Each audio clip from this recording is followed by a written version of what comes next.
Yo tout le monde, c'est Ken qui aujourd'hui on se retrouve sur une vidéo. Désolé si je me suis un peu la tablette car je viens avec ma tablette. Aujourd'hui je vais vous montrer comment faire un logo Pop-Wood avec Photoshop CS6.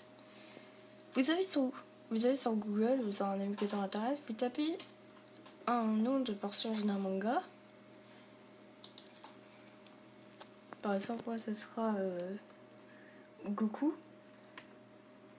Vous tapez Goku et vous pouvez même taper la forme. Moi, par exemple, je vais mettre SSJ tout court. Quand vous avez tapé votre render, vous choisissez le render que vous voulez. Moi, ça sera un Goku. Franchement, il y a trop de choix, les gars. Les gars, il y a trop de choix. Je sais même pas quoi choisir.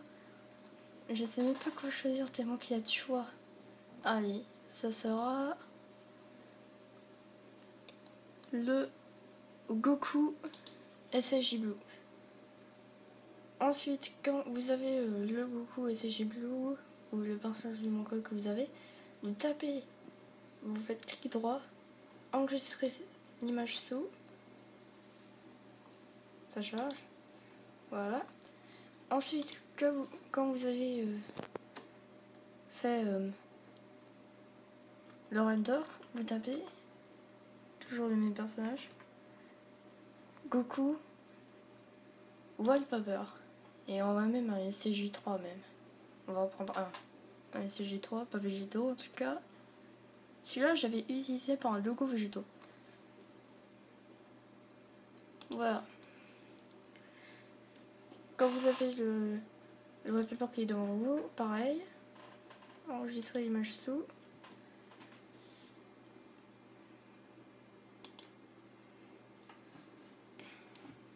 Quand c'est fait, vous ouvrez Photoshop CS6.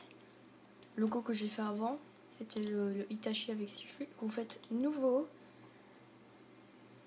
Vous mettez le nom du logo. Moi, du fichier, moi ce sera logo Goku SSJ Blue. Alors, largeur 800, hauteur 800, résolution 512. Vous cliquez sur OK. Ça va afficher une image. Voilà, c'est tout blanc là. Tout blanc. Vous faites importer et vous cherchez le wallpaper. Donc on scroll.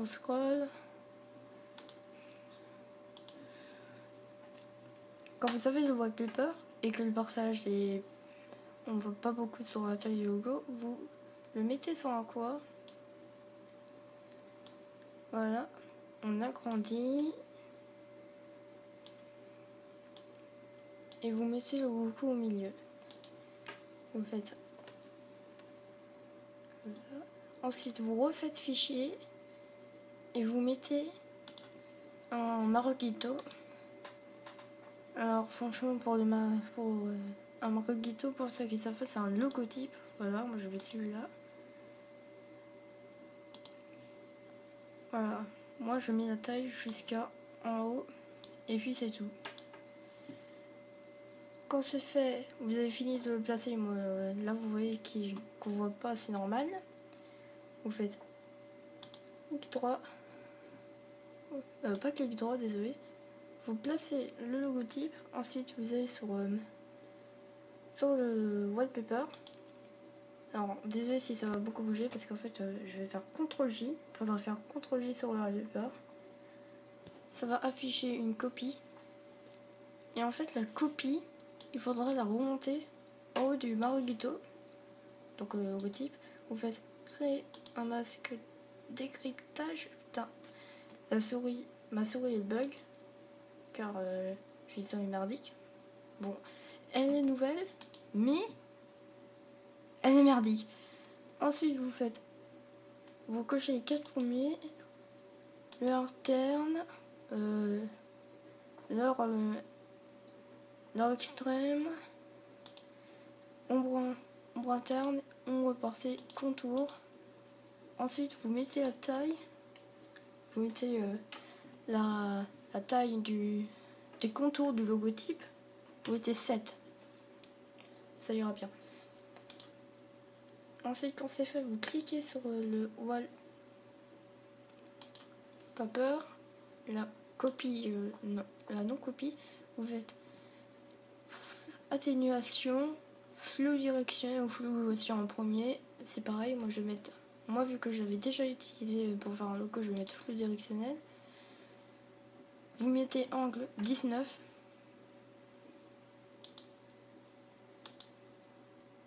Atténuation, flou gaussien.